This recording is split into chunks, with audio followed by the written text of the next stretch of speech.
Hello everybody, welcome back to the Bison Workshop. I'm Bob, and today I'm going to show the second part of the yong heng air compressor filling station build, so to speak.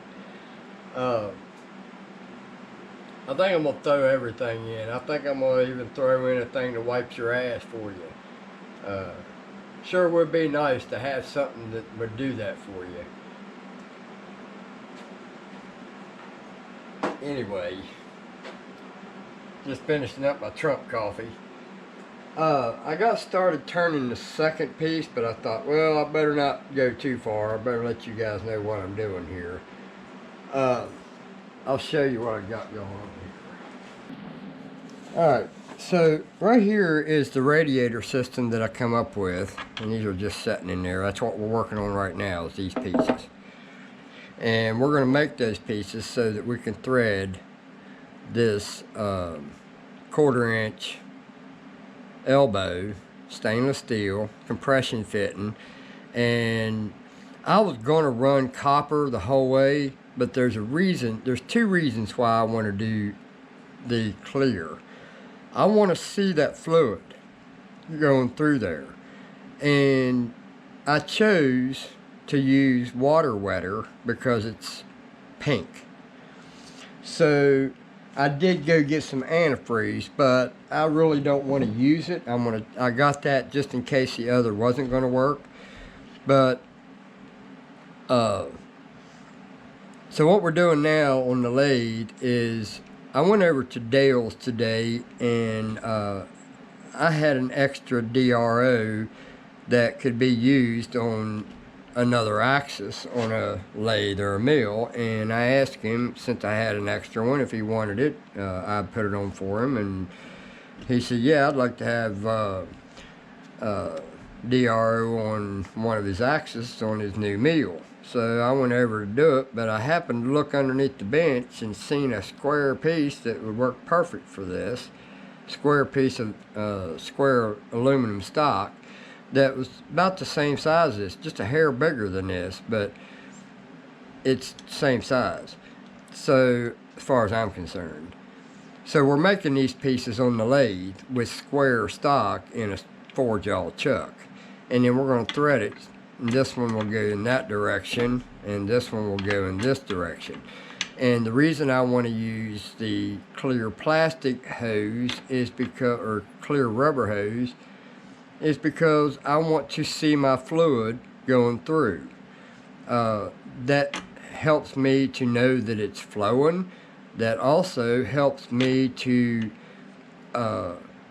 regulate how dirty or clean it is. Of course, we ain't got to worry about it getting cleaner, just we got to worry about it getting dirtier, right? That even sounded stupid. I realized how stupid that sounded when I said it. But so what we did over here on the tank was I just went and cut that tapered part off that you know, the flare. I cut that flare off of it on the mill over on Dale's mill, and just cut it down flat, and then I tapped it for 1/4 inch pipe thread. So we've got these tight, and now we're working on these. So basically we're going to run, this one here is out, it's going to run over to this one, then it's going to run through the heater core out of this one into this one, the top one, and then this one is going to run straight across all these with a tube, and we're going to make some clamps that goes on it and clamps them all nice and pretty together, and that way I can watch my flow through the hoses because I'm using clear. So the hose fits on this tight enough that I'm just going to use 2 zip ties on each one of them, and then trim it off, and that'll look good too. It won't look so god awful. So with a big old hose clamp. Now I did get hose clamps just in case that doesn't work, but I imagine it will. So that's where we're at now. So now let's go back over to the lathe and I'll show you what I'm going to do. So anyway, right here's the piece that I made. And yeah, I got a boo-boo. I was pushing on that piece of copper pipe into that one fitting, and I caught a burr and it ripped a hole in the side of my frickin' finger. It started bleeding like a stuck pig. But anyway, this is the piece that we're making, and that's going to mount down. So I got to make 4 screw holes. I also got to mill this out for the O-ring that goes in it, so that when we bolt this down, the O-ring will seal it, and then we'll drill 7/16 and then tap it with 1/4-inch pipe thread.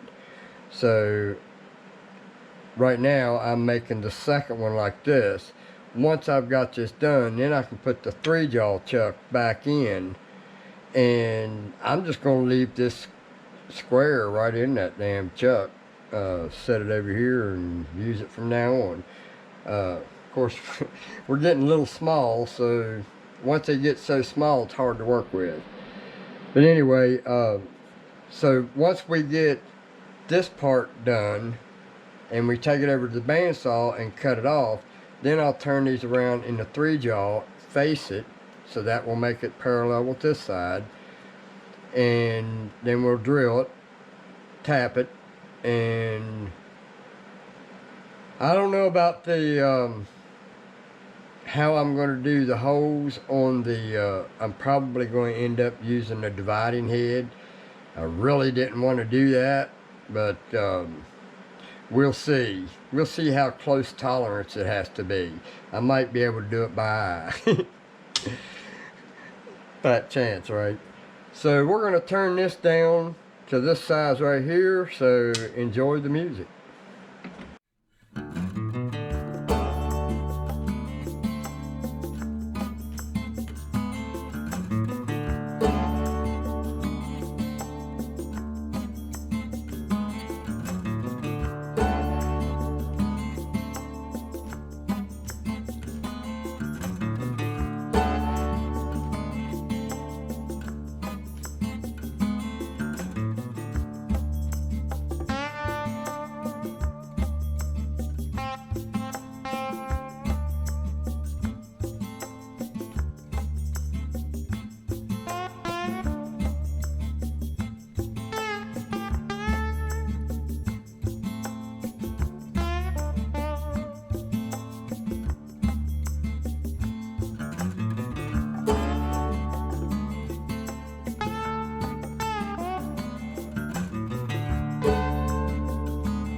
Alright guys, I went ahead and finished them up and made the plates that are going to go on here, and we've tapped those to fit these elbows that are 1/4-inch elbows, and I'll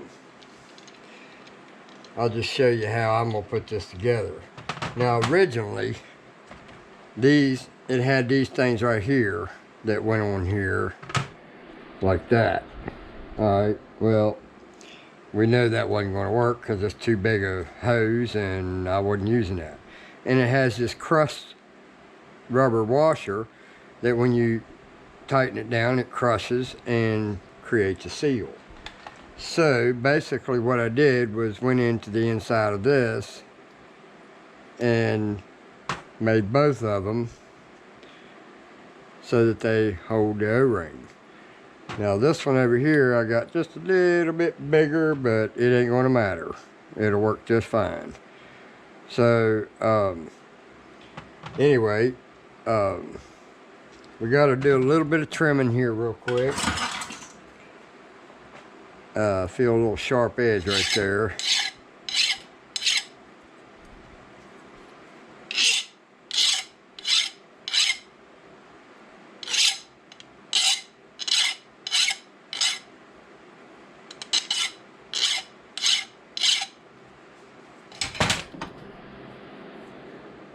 So there's that one.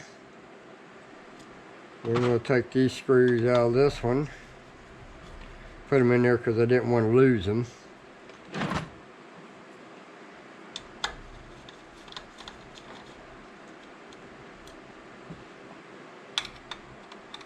And they are chintzy little screws.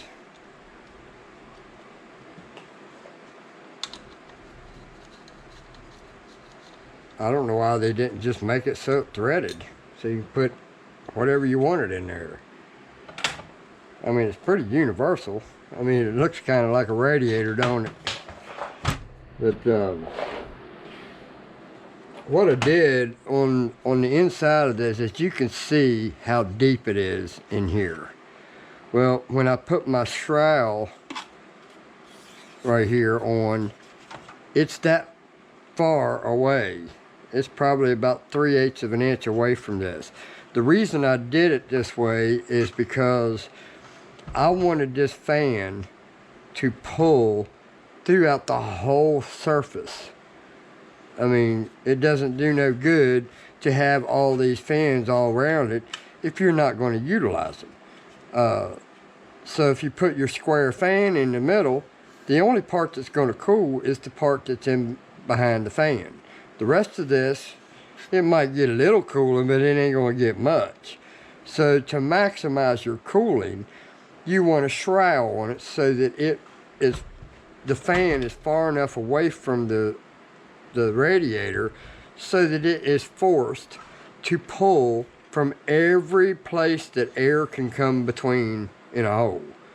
So that's why I made it this way. So anyway, we're going to go ahead and put these on. Check this and make sure it's good. Alright, so we'll set that on there and we'll put our screws in.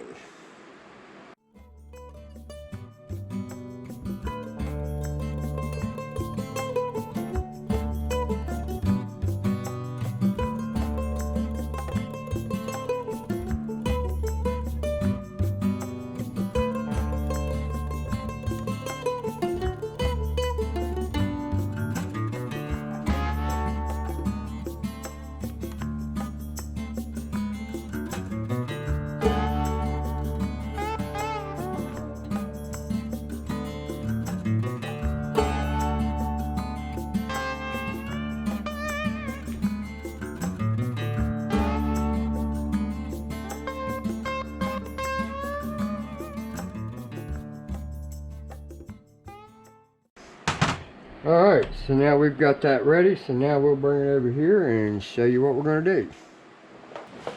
Alright, so I'm wanting to get all this stuff set up and ready because first of all, I don't know how long I'm going to make this platform. I'm using this one as a model, but it's really not going to be a good model because my other compressor has a whole bunch of different stuff on it that brings it out a little wider. So we may have to bring this out a little further away from this. So we'll see. But this is my radiator with the fan and the new homemade fittings that I made. So basically we're going to have a hose that goes from here to here and then one from here to here and then one from here to here. So I'm going to 3D print me some plastic cover or holders so that, let's say I'm going to put one here and then we'll put one there, and then let's say that I'm coming back from here and I'm going to be running my next line next to that. Basically I'm just going to make something about like the light holder that I use, that I make to hold lights or lights on my gun, on my scope. just a smaller version of it.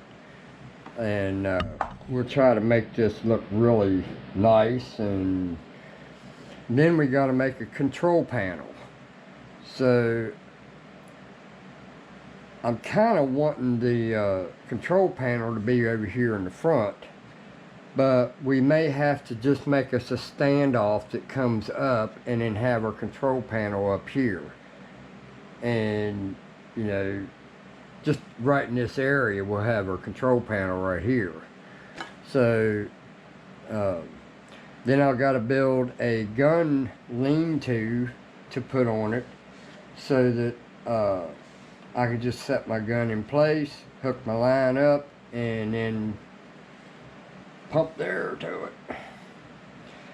But I wanted these to be clear so I can watch the pink fluid going through it, so that, you know, I could tell if it's dirty and if it needs to be cleaned. I've got to clean these pipes or these hoses before I put them on. I haven't got those tightened up yet. But I want to take these, once I get all my pieces cut, then I'm going to take them in and take a bottle brush and clean the inside of those and make it nice and pretty and clean.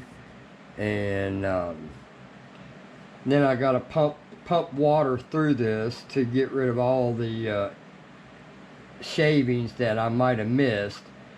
So we'll just plug it in and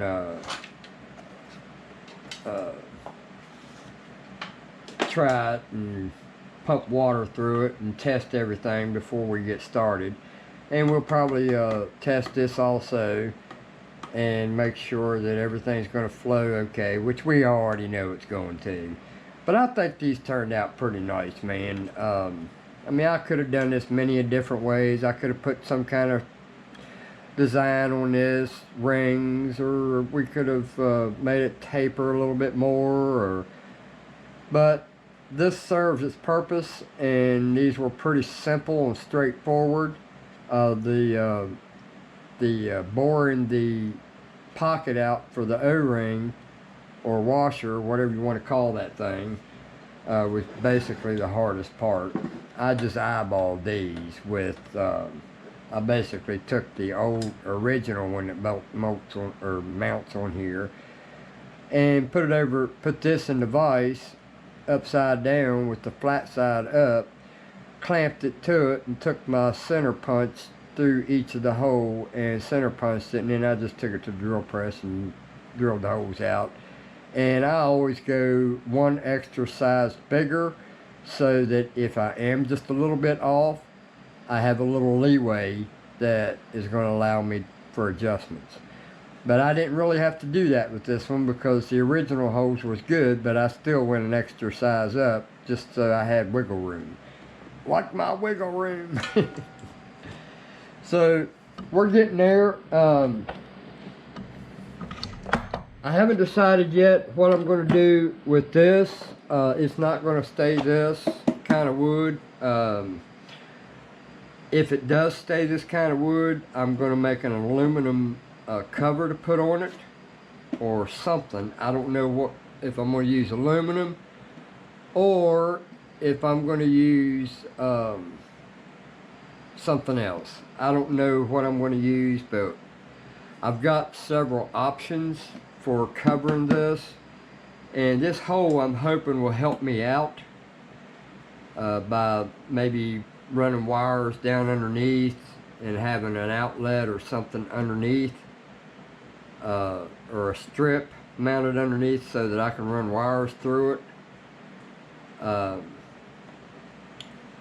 This is going to be out here in the front, so to speak, like that. Wherever it's going to land, it's probably going to be closer to about right. I want these two to be beside each other, so these two here will line up. Now this is going to be back a little bit further right here. I should have made this bracket a little wider to come out there to make it match, but we gotta shim this up because first of all, this tank is not level. We found that out on the mill today. We put this in and they have one of the brackets in the wrong place.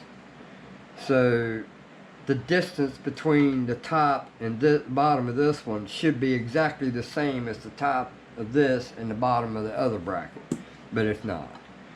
So otherwise, this line here will line up with each other. Now we're only going to have about a 1/2 inch of a flex here to see through, but we'll be able to see through this one from here to here. Now this one's going to be changed. This one's going to have to we're going to have to make it so that it goes at an angle this way so that this hose will line right up beside this. Probably go backwards so that the hose goes in behind it, because this one here is the return line. So basically we'll have to do it like that and then run our return line down here. So we're going to have this piece, or whatever, this piece here goes all the way back to return. Then we're going to have a piece here and then a piece here. So we're going to have 1, 2, 3 pieces of hose. So I think this will work out just fine. Now if anybody could tell me where to get a rebuild kit, I mean a total rebuild kit with the piston and everything for these things. I'm not real sure what's wrong with this one. I do want to rebuild it for a spare. It still runs and everything. It's just, I found when I pulled this here line out, or fitting, I seen a piece of shaving in there, but I don't know what the hell that shaving came from. It looked like it was a stainless steel metal shard or something. But that's going to be my setup right there. And yeah, we're going to decorate it with stickers. You know, Bison sticker goes on it first. Anyway, so that'll end part 2 of the radiator. And I think it turned out pretty nice. In fact, let's just test her out. We know it works. So, now this is not going to be the switch we're going to be using. And it's pulling through the whole thing. So, too bad I didn't have feel-o-vision. I would put that up there and let y'all feel the air. If it was burning, maybe we'd need smell-o-vision. But anyway, we got Bison vision. So there we got our radiator. And it'd have been nice if I could have made a radiator cap for it and we could have watched it flow. But in order to do that, you would have had to have a flow on the bottom like a regular radiator so that it would go across and flow. I don't know if they have such thing as a little radiator like that. But anyway, there's my radiator for the Bison's air compressor build. Don't forget to like, share, comment, subscribe. You guys have a good one. Later.